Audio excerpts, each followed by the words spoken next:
toward the barn. We're looking at the remnants of the milk house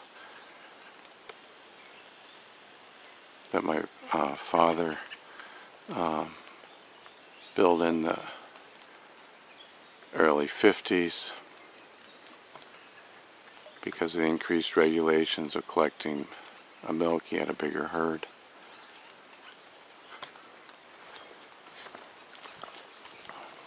And we're going into the barnyard.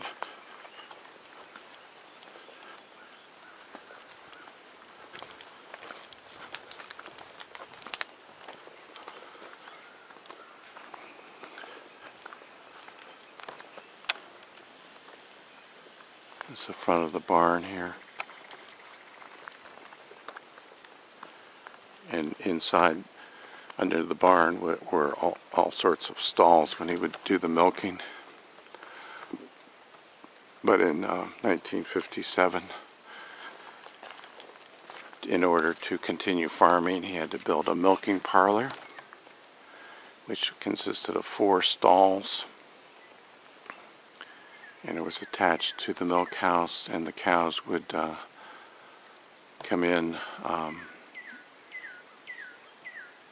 through this elevated area and go through into these doors. Would open up with a pulley that my father controlled from inside the milking parlor.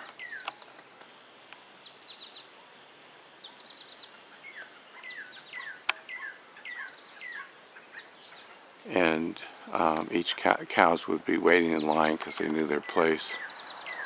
And inside there were, on either side of a pit, there were 2 stalls on each side where the cows were attached to the milking machines. And then they would eat grain while they were being milked. And then he would open up a door on the other side, and the cows would go out, and then other cows would come in. It was a very elaborate setup that he and my grandfather copied from a setup up at Penn State University.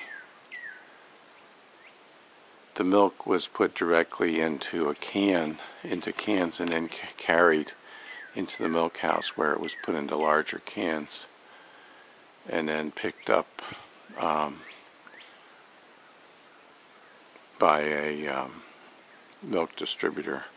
In the early days, before the milk parlor, my father used to take the cans himself in by pickup to the dairy every morning.